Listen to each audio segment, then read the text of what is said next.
I think I died in an accident because this must be heaven.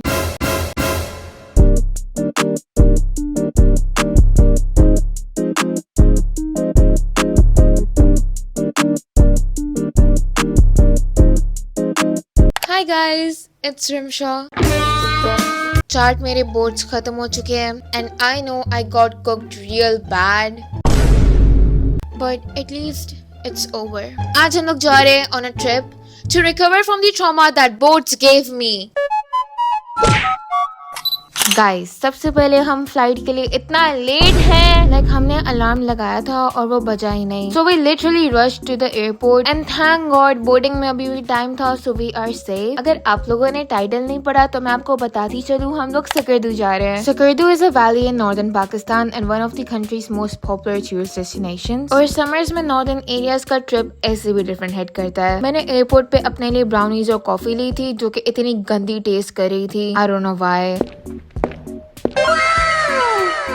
Ladies and gentlemen, buckle up because the flight is ready for departure and we are about to board what's often considered the most beautiful flight in Pakistan.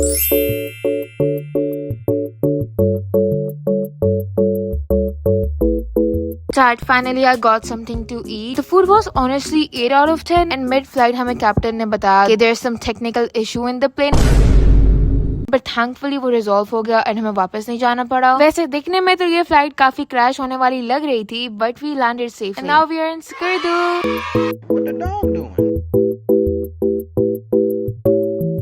Guys Skardu का airport जो है वो काफी छोटा है. इसके बाद हमने अपने होटल में चेक इन किया and they gave us a welcome drink. Also room tour टाइमी. मुझे रूम टूर नहीं करने आता तो बस यहाँ पर बेड है और ये ड्रेसिंग है और ये मैं हूँ. And yes the garden my favourite part. इधर मैं रात को वॉक करूंगी. आप लोगों को लग रहा होगा कि इतनी ख्वारी के बाद हम लोग थोड़ा सा रेस्ट करेंगे बट हेल ना, हम सीधा बाहर चले गए और सबसे पहले हम लोग गए कटपना लेक जो कि ड्राई हो चुका है. मतलब क्या मकसद था यहाँ पे आने का, सूखी जमीन दिखाने लायो. एनीवेज उसके बाद हम लोगों ने डिसाइड किया कि हम लोग अपर कचूरा लेक जाएंगे. लेक तक जाने के लिए थोड़ा सा चलना पड़ता है और मेरे सही सांस निकला हुआ था क्योंकि मुझसे नहीं चला जाता भाई. मैं अपनी मेंटल हेल्थ ठीक करने गई थी लेकिन मेरी तो फिजिकल हेल्थ भी इतनी खराब है. वैसे it's all worth it because look at this beauty. मैं यहाँ पर जेट स्की पर बैठी और जो अंकल थे ना उन्होंने हमें डिस्काउंट दिया था 3000 की जगह 2000 लिए. उन्होंने बोला था कि किसी को नहीं बताना, तो मैं आप लोगों को बताना चाहती हूँ कि आप लोगों को यहाँ पे चूना भी लग सकता है, so be aware. Jet ski was so fun by the way. उसके बाद यहाँ पर एक बहुत बड़ी जिप लाइन थी तो हम लोग बोट के जरिए वहाँ तक गए. यार शुड आई डू दिस यार, ये यहाँ पे है, ये ठीक है, यहाँ से उस साइड पे जाना है. हमें तार भी नजर नहीं आ रही. मेरे घर वाले सब इतने डरपोक हैं तो सिर्फ मैं और मेरी बहन गए थे. वर्स्ट पार्ट कि जब मैं जिप लाइन के लिए तैयार हो गई थी तब मुझे अंकल ने बताया कि ये बीच में रुक भी सकती है. लाइक ब्रो पहले नहीं बता सकते थे. खैर ऑब्वियसली हम दोनों स्टक हो गए.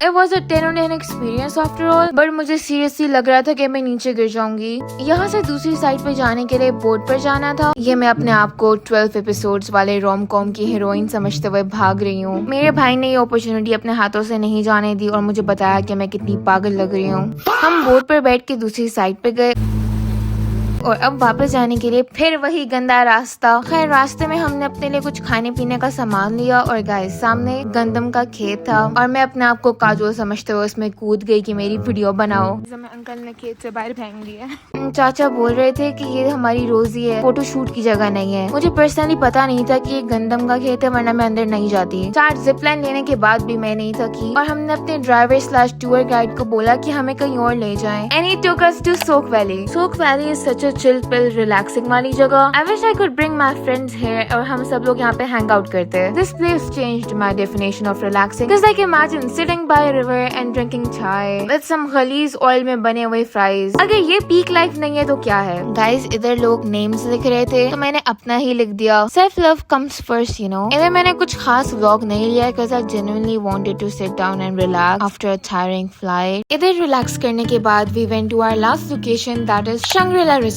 ये रिजॉर्ट मेरी मस्ट विजिट लिस्ट की टॉप पर था because of how beautiful it is. I personally yearn for Chinese aesthetic and Shangri-La didn't disappoint. Guys यहाँ पर एक प्लेन भी है जिसकी एक इंटरेस्टिंग बैक स्टोरी है. Guys this plane basically made an emergency landing in Sakirdu और फिर इसको शंग्रीला में रख दिया.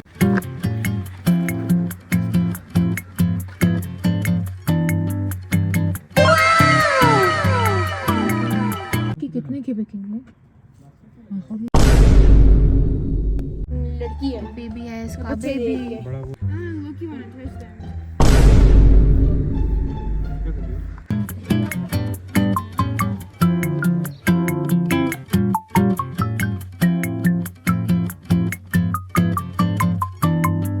खैर this whole place was straight out of a fairy tale. ये क्या क्रिंज लोगों के साथ फिराती हूँ यार मैं पीछे हो यार इस पॉइंट तक तो मेरी विजन लिटरली ब्लर हो चुकी थी because of how tired I was और मैं वापसी पर सारा रास्ता सोई हुई थी रात को we had dinner and slept so romantic of you all to watch my vlog till the end like just say that you love me Anyways, हम लोगों ने सकरदू में 6 days गुजारे हैं and that was it for my first day in Sakardu. Subscribe if you wanna watch the upcoming parts. Trust me, आगे बहुत ज़्यादा interesting होने वाला है. That's it. Bye. We're gonna do the jeep. मेरे pants गीली हो गई है The immune system of a fucking turtle.